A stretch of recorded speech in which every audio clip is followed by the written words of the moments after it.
खुशबू कुमारी, वो आएंगी और इन्हें माला देकर सम्मान करेगी। साथ में निकू भी आएंगी।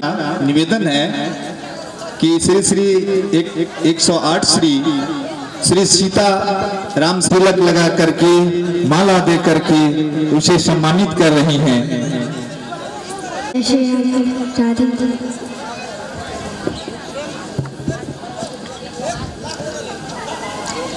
राधे राधे, जय श्री राधे, राधे कृष्ण, जय श्री राधे।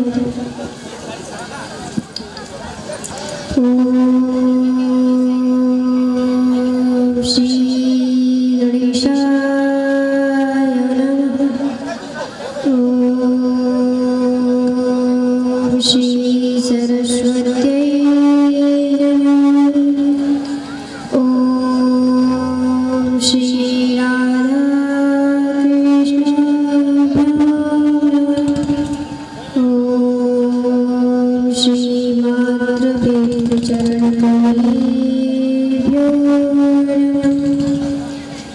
जय जय श्री राधा रमण, जय जय नवल किशोर, जय गोपी किशोर प्रभु, जय जय माखन चोर। वृंदावनस्य क्षणहर्षिताय कदम्बकुञ्जान्तरशोभिताय सखी सहस्ररणरञ्जिताय नमस्तु सर्वेश्वर माधवाय, नमस्तु सर्वेश्वर माधवाय। बोली वृंदावन लाल की जय, बोली बाकी हरि लाल की जय, बोली राधा रानी सरकार की जय, जय श्री राधे, जय श्री राधे। आइए भागवत प्रेमी सज्जनों, हम लोग कथा से पूर्व आने की कथा से पहले हम हरिनाम संकीर्तन का आश्रय लेते हैं, क्योंकि हमारे मन में अनेकों प्रकार के विचार आते हैं, जैसे कि काम, क्रोध, मोह, लोभ। ये चार चीज हमारे मन में आती हैं। इन सबको दूर करने के लिए, इन सबको नष्ट करने के लिए हम हरिनाम संकीर्तन का आश्रय लेंगे। हम ये हरिनाम संकीर्तन रोज करवाएंगे। क्यों? क्योंकि जब तक आप लोग भजन ना करोगे तब तक आपको मन कथा में नहीं रहेगा। इसलिए करने से हमारा सारा पाप नष्ट हो जाता है। तो आइए हरिनाम संकीर्तन का आश्रय लेंगे। श्री कृष्ण गोविंद हरि मुरारी, हे नाथ नारायण वासुदेवा। श्री कृष्ण गोविंद हरि मुरारी, हे नाथ नारायण वासुदेवा। श्री कृष्ण गोविंद हरि वासुदेवा, वासुदेवा, हे नाथ नारायण वासुदेवा, हे नाथ नारायण वासुदेवा। श्री कृष्ण गोविंद मुरारी, हे नाथ नारायण वासुदेवा। श्री कृष्ण गोविंद हरे मुरारी, जय जय गोपाल, जय जय राधा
वर्णन किया भगवान का रूप का, भगवान का स्वभाव का और कार्य का वर्णन किया कि भगवान का स्वरूप कैसा है, रूप कैसा है, ये सब हमने कल वर्णन किया। आगे चलते हैं कि एक बार भक्ति माता और नारद जी का संवाद चलेगा। आज भक्ति माता और नारद जी की कथा चलेगी। तो आज हम भक्ति माता की कथा बताएंगे आप लोगों को। आए हम सब लोग मिल करके आज भक्ति माता की कथा को सुनेंगे और श्रवण भी करेंगे। तो आइए, कहा गया है कि भक्ति माता एक बार यमुना जी के किनारे बैठी हुई थी। कहाँ बैठी थी? यमुना जी के किनारे। और उनके पुत्र, 2 पुत्र थे, उनके गोद में लेटे हुए थे, वृद्धावस्था हो चुके थे। भक्ति माता के पुत्र, 2 पुत्र थे, वो वृद्धावस्था चुके थे। तो नारद जी वहां से भ्रमण करके यमुना जी आए। जैसे ही यमुना जी आए, नारद जी ने देखा कि अरे देखो तो ये स्त्री कौन है, देखो ये तो वृद्ध पुरुष है, ये है कौन? बोले, वो मन में विचार करता है कि मैं इनके पास जाऊं, कि मैं इनके पास जाऊं, भक्ति माता के पास, लेकिन वो जाते नहीं। क्यों? क्योंकि वो कुछ भी भक्ति माता बोल देते, इसलिए वो नहीं गया। तो जब भक्ति माता ने देखा कि नारद मतलब एक पुरुष यहाँ पे है, तो उसने बुलाया, बोला कि भोभो साधु क्षणं तिष्ठ मचिन्तामपि नाशय दर्शनं तव लोकस्य सर्वथा गहनं परम्। भोभो साधु क्षणं तिष्ठ, हे साधु इधर आओ। मचिन्तामपि नाशय, अरे देखो ये जो मेरे वृद्ध पुरुष हैं, ये वृद्धावस्था आ चुके हैं, इसे नवीन कैसे हो? आप कुछ कृपा करें। बोले कि मैं क्या करूं? बोले आप ही तो महाराज संत हैं, आप ही तो कुछ कृपा कीजिए। बोले जब दोनों बालक लेटे हुए थे, बोले नारद जी ने वेदों का पाठ किया, गीता का पाठ किया, लेकिन कुछ असर नहीं पड़ा, कुछ भी असर नहीं पड़ा। तो कहते हैं भगवान से प्रार्थना करता है। किससे प्रार्थना करता है? भगवान से प्रार्थना करता है, स्मरण करता है कि हे भगवान कुछ कृपा करो, कुछ कृपा बरसाओ। कहते हैं तो फिर आकाशवाणी होती है, आकाशवाणी होती है, बताते हैं। आकाशवाणी कहता है कि सत्कर्म करो, कि सत्कर्म करो। तो नारद जी को पता नहीं भाई सत्कर्म है क्या, सत्कर्म क्या है। तो तीर्थों में चला जाता है कि पता तो लगेगा कम से कम कि सत्कर्म है क्या, वही करूँगा। तो वो चले जाते हैं तीर्थ में, सभी से पूछते हैं महाराज सत्कर्म क्या है? कहते हैं अरे भाई यदि आपको ही नहीं पता है कि सत्कर्म क्या है तो मुझे क्या पता होगा। इतना बड़ा संत हो, महात्मा हो, जब आपको ही नहीं पता है तो हमें कहां से पता होगा। बोले ठीक है महाराज। नारद जी हाथ जोड़कर निकल जाते हैं वहां से। फिर दूसरे इंसान से पूछते हैं भाई सत्कर्म क्या है, सत्कर्म क्या है। दूसरा लोग कहते हैं मुझे नहीं पता, हाथ जोड़कर माफी मांग लेते, मुझे पता, आगे जाइए। कहते हैं जब दूसरे से पूछते हैं तो कोई नहीं पता, किसी से पता नहीं चलता है। तो पूछते पूछते बद्रीनाथ आश्रम में जाते हैं।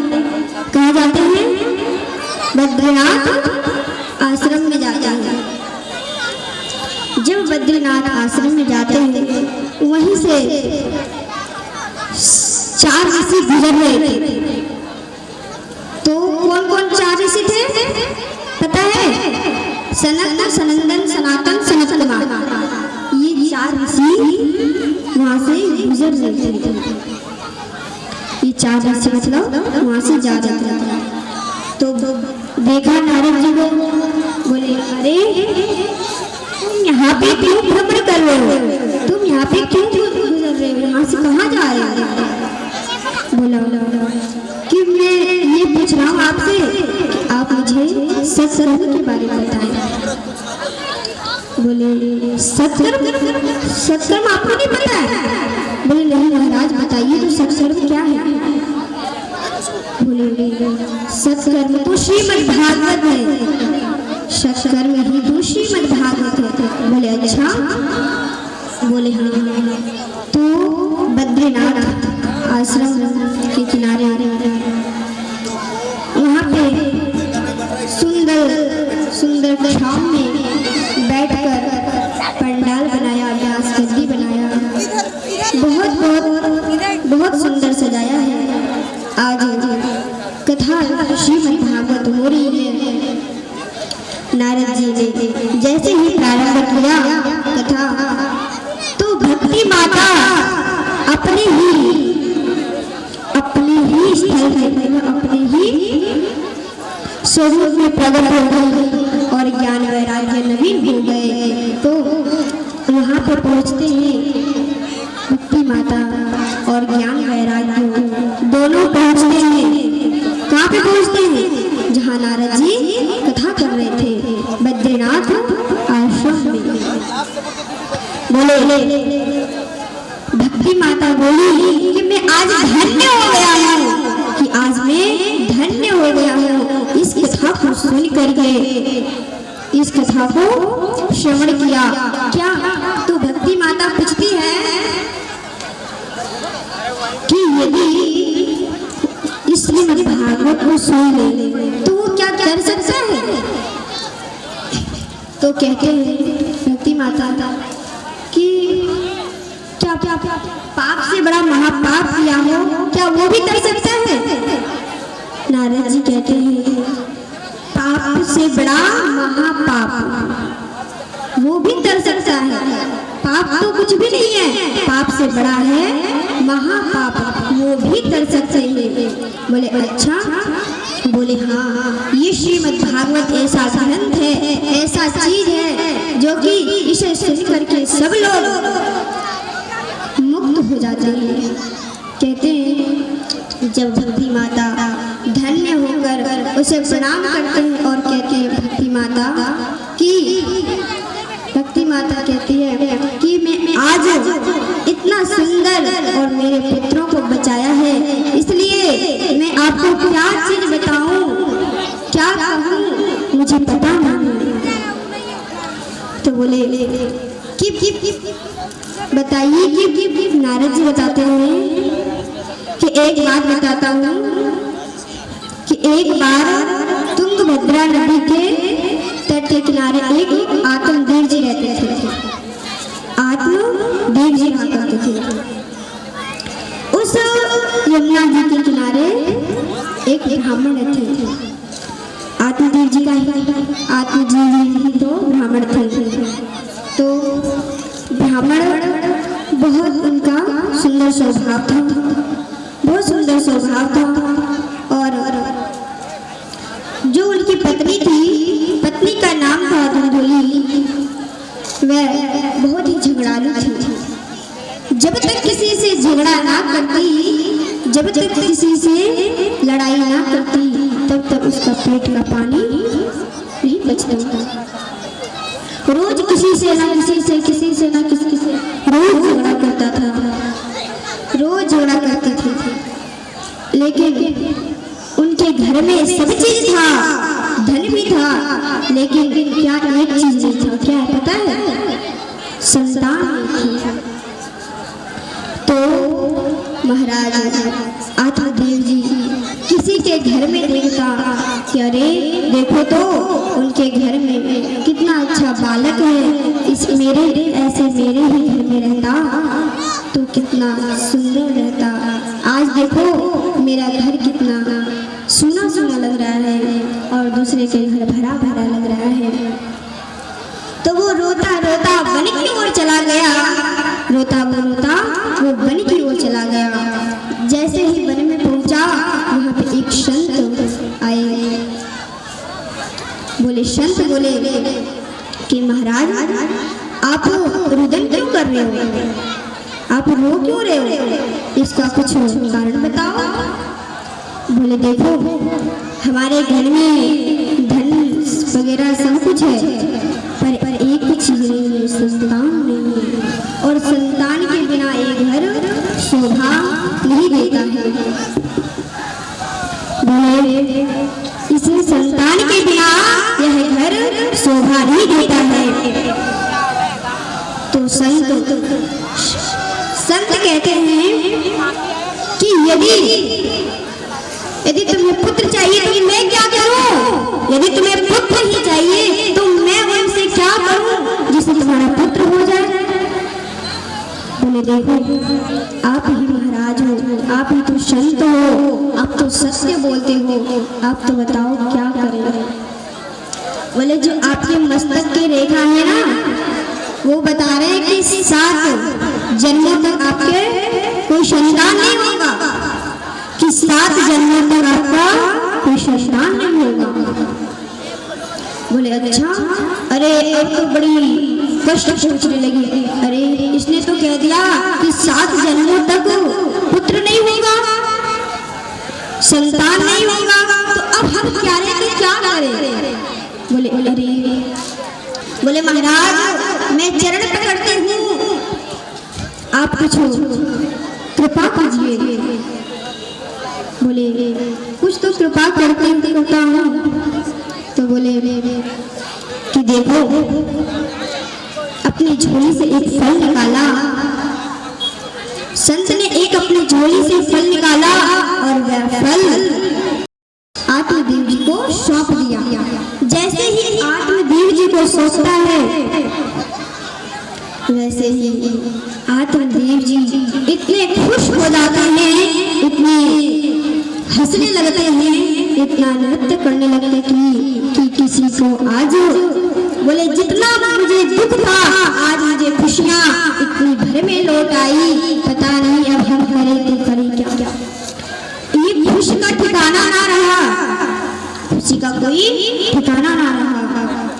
तो कहते हैं जब संत वहां से आते हैं बोले ले जाओ, इसके नियम भी हैं खाने के, बता दिया नियम कि ये नियम है फल खाने का, शुद्ध पवित्रता से रहे, किसी से झगड़ा वगड़ा ना करे, अच्छे सच्चे मन से रहे, किसी से झगड़ा भी उतना ना करे। बोले अच्छा, बोले हाँ, बोले ठीक है, अब हम करें तो करें क्या। बोले जब भगवान ने दिया है संतान ही नहीं दिया तो हम क्या करें। तो एक कुछ समय बीतने पर, समय आने पर उनकी बहन की पुत्र हुआ। जब पुत्र हुआ उसके बाद रातों में आकर के उनको बालक सौंप दिया। रातों में आकर के उनको बालक सौंप दिया। तो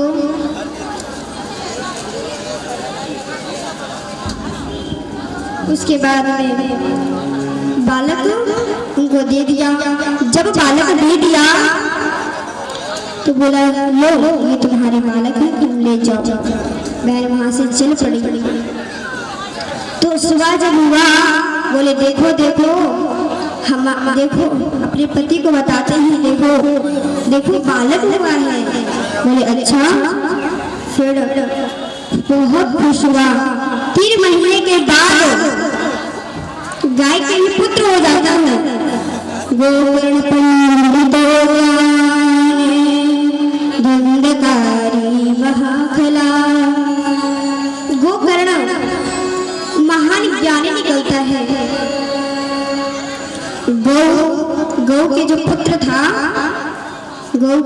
था नामकरण संस्कार करवाने के लिए जब गया तो जो गौ से पुत्र जन्मे हुए थे उनका शरीर तो था पर जो उनका कान थे वो किनके समान थे? गाय के समान थे। इसलिए गौ कर्ण नाम रख दिया। और धुंधुली के पुत्र के नाम रखने वाले ही थे आदिदेव जी। धुंधुली वहां से बोली कि सुनो जी, ये मेरा पुत्र है, मैं नाम रखूंगा। बोले जैसे तुम्हारी इच्छा। बोले कि मेरा नाम धुंधुली है तो मेरे पुत्र का नाम धुंधकारी होगा। तो समय आने पर गोकर्ण जी महान ज्ञानी बनता है और धुंधकारी महादुष्ट बन जाता है। दुष्ट बन जाता है धुंधकारी और वह चोरी करने लगता है। तो धुंधकारी के स्वभाव को देख करके उनकी माता और उनके पिता, उनके जो पिता थे वो बड़ी की ओर चले गए। उनके पिता मन में सोच रहे हैं कि मैं पहले रोता था कि पुत्र क्यों नहीं है, पुत्र क्यों नहीं है, अब रोता हूँ कि पुत्र क्यों नहीं है, पुत्र क्यों है। तो बोले अच्छा, बोले ठीक है। जब महात्मा महाराज आदिदेव जी बोले कि महात्मा बोले कि अब रोता था, अब रो रहा हूं कि पुत्र क्यों है। तो पुत्र क्यों है बोले तो उनकी माता कुआं में फिर कर मर जाती है इधर, और कुआं में जब गिर कर मर जाती है उधर धुंधकारी 5 वेश्या को लाकर अपने घर में रखते थे। 5 वेश्याओं को लाकर रखते थे। तो उन वेश्याओं ने सोचा कि लाता है कहाँ से सामान, चोरी करता कहाँ से। उन वेश्याओं ने कहा कि देखते हैं कहाँ से आता है।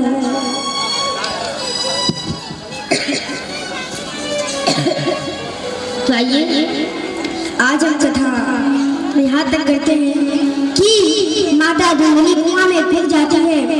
उसके बाद कल हम कथा आगे बढ़ाएंगे।